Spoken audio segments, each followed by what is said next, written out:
Michael, go ahead. Thank you, sir.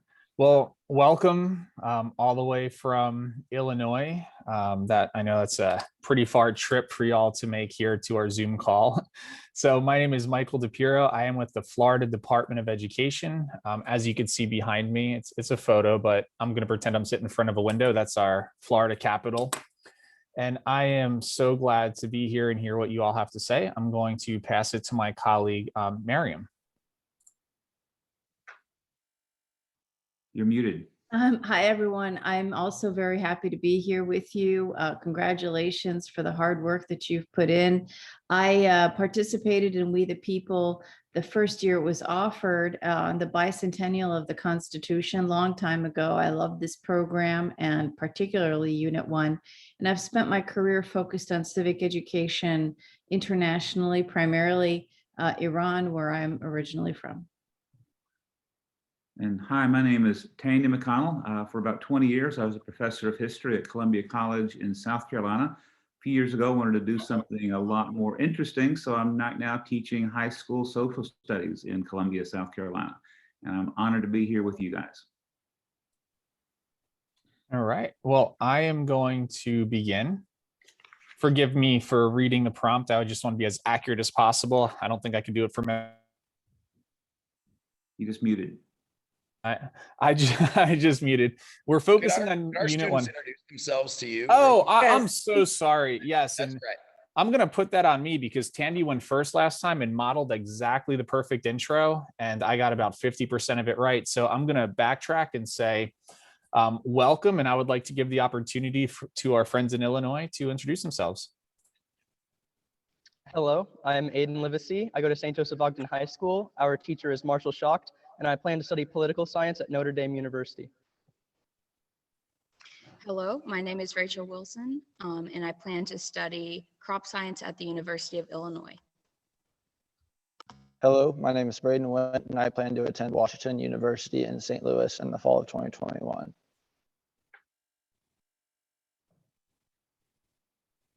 And then did your teacher want to say hi or introduce your teacher? He disappeared. All right, good.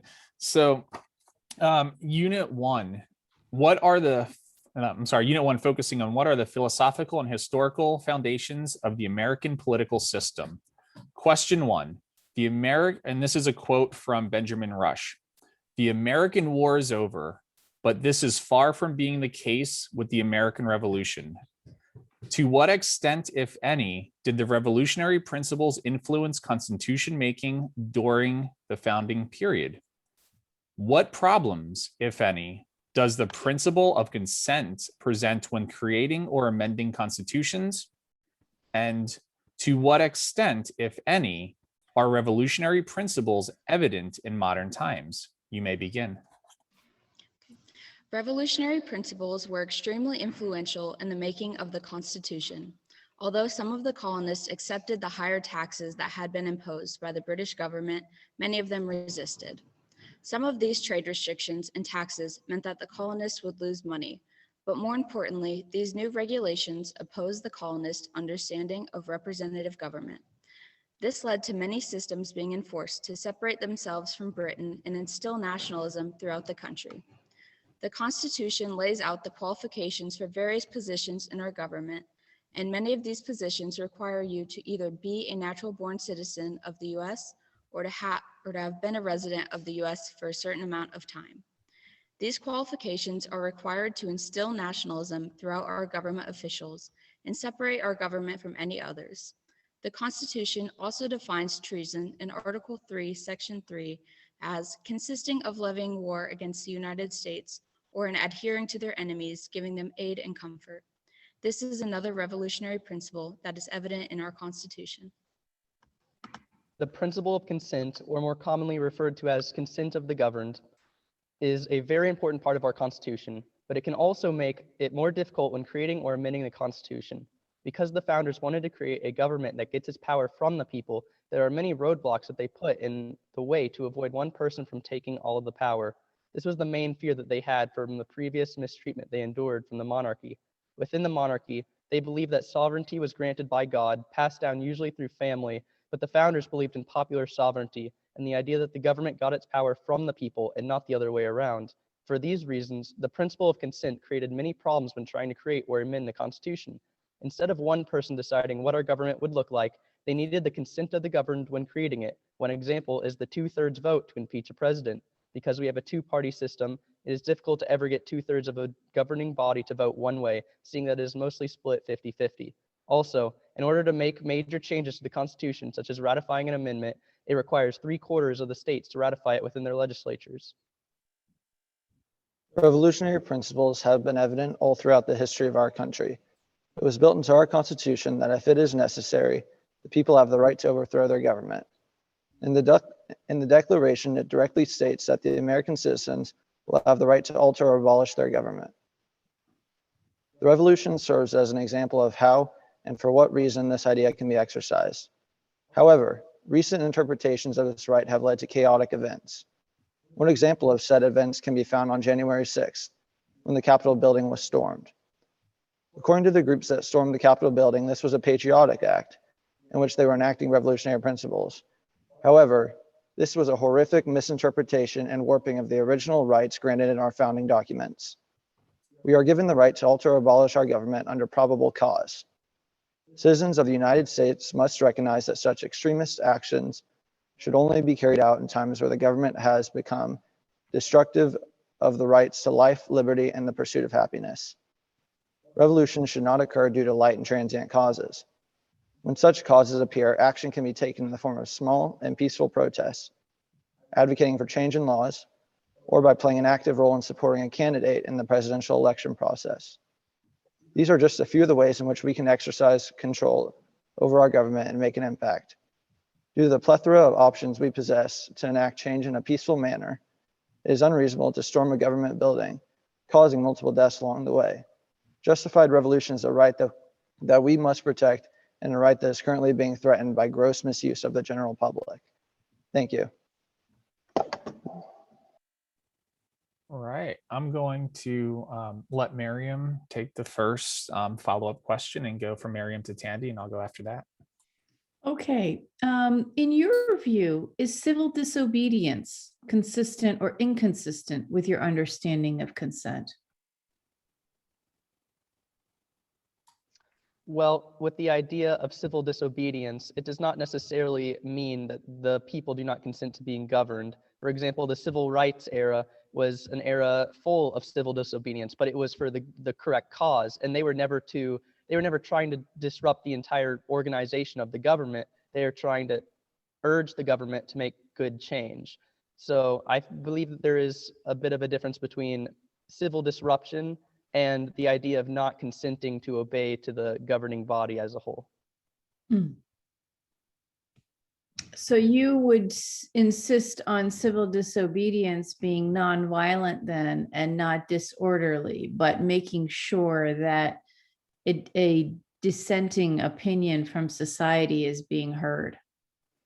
Correct.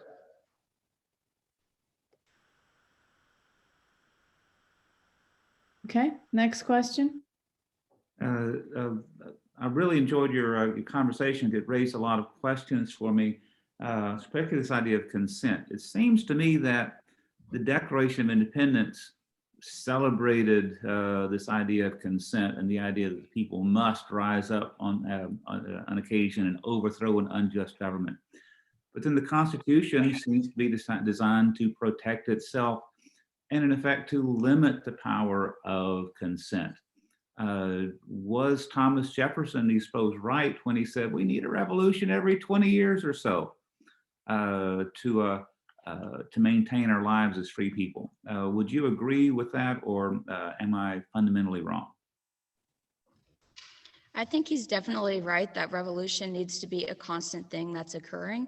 And we see that in small things like protests to change a law, or we also have elections every 4 years, which is a form of revolution where we are able to change our government when we see fit. Just to add on to what my colleague said, revolution in a sense may have a strong connotation due to previous events containing the idea of a revolution. But as she said, peaceful protests It can also be a form of minor revolution in a way, which I believe is what Jefferson meant when he said that statement. As of now, there are no large-scale issues that are of immediate concern as what was needed to be addressed there. Of course, we are still working on our own issues, and everything's being addressed, but as of now, there are no major revolutions required in the sense of the Revolutionary War. Thank you. So I want to go to a statement that the Constitution instills nationalism in the government officials. Could you tell me or elaborate a little bit on how that applies to consent and the revolutionary principles reflected in the Constitution? Certainly. So the Constitution is developed in a way in which the people have the right to remove and alter their government as they see fit. And so any politician who is a part of our government must therefore be for our nation, because if they are not and the people sense it, they will be changed. And therefore that gives the people, it kind of keeps the people with the consent to be governed because they have the power to change the government as they want it to be. Okay, so as a follow-up to that, does our federal system help or hinder the ability to gauge the consent of the people? Well, we'll certainly see the reflection of the people's consent to be governed more accurately within local and state elections and governing bodies, because that's a more direct reflection of the population there, whereas federally you have a mix of all these different states and populations together. But I think, as we've seen throughout the past couple elections, it certainly does still have a reflection of the people's overall consent to be governed. Otherwise, we would not see any major changes. All right, thank you. Can I ask a follow-up question on that? Just raise a question, a personal question. About when I was 30 years younger and maybe 20 pounds lighter, I took an oath to preserve, protect, and defend the Constitution. And I basically took an oath to obey the Constitution when I joined the Army. Nowhere was the idea of the nation or the people or even the will of the people mentioned in that oath, as best I remember it.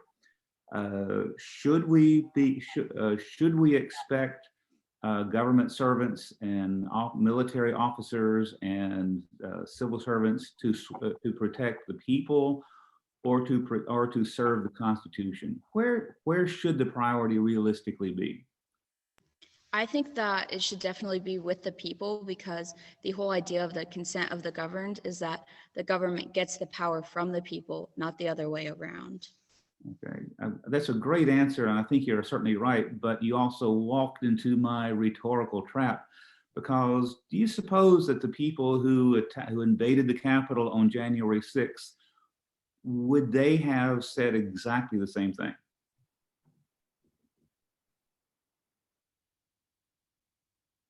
There's no right or wrong answer there. I really want to know what you think.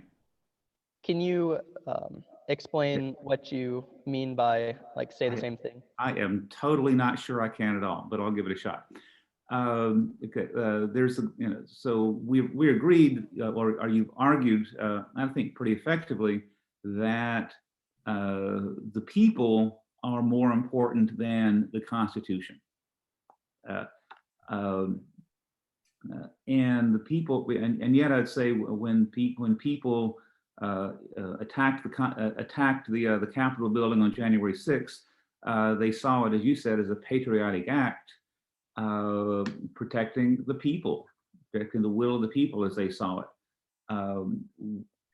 And were they right? I mean, if that was the case, then they were willing to set aside the Constitution to do that. Did they have a right to do that?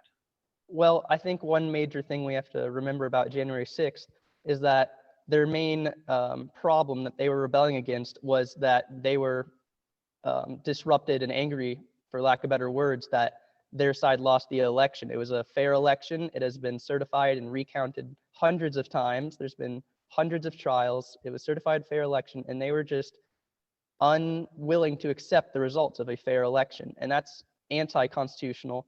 And And nowhere there has there been any evidence of rights being violated or the system working incorrectly. So I think had it been otherwise, had they had a different president gotten the majority of votes, but the Electoral College had found it differently, would they then have had the right to attack the Capitol? if all other means of so theoretically, if we were saying that the elections no longer work and we have sort of a monarchy per se of political power, then it would be the same situations that the colonists found themselves in the 1770s. Good argument. Thank you. Just to add on to my colleague real quick, that would We're out of time, I'm afraid. justify. We're out of time. I apologize for that. I threw red meat into the arena, and now I'm not going to let you attack it. So great. Thank you. I'm sorry, Michael, go ahead. So, well, again, we thank you for your answers on this, and I'm going to give just a little piece of feedback. And my feedback goes to Andy and I were thinking along the same lines. I think it was very brave of you as a group to bring in the January 6th incident or riots or whatever it's called in certain media outlets into this, especially since, yes, it happened, but the perspectives on it are still so wide and vast. So you're taking something that's such a current issue and linking it back to the Constitution and making a judgment on that. And I think that's very brave and commendable to go that direction. And you definitely did not play it safe, as you saw with Tandy's follow-up questions, which do sometimes bring us into some kind of rhetorical dilemmas then. So thank you. I'm going to pass it on to Miriam. Yeah, I really enjoyed your willingness to engage with the material in an honest way, say what you really think. I think that your ultimate answer on the January 6th raid was, it showed your willingness to use your own logical reasoning after having studied the material carefully and, you know, bring the history and bring the principles into the present. You should be proud. And I will second that completely. You did a great job. I was trying to push you out of your comfort zone, and you were willing to go there. Not everybody is.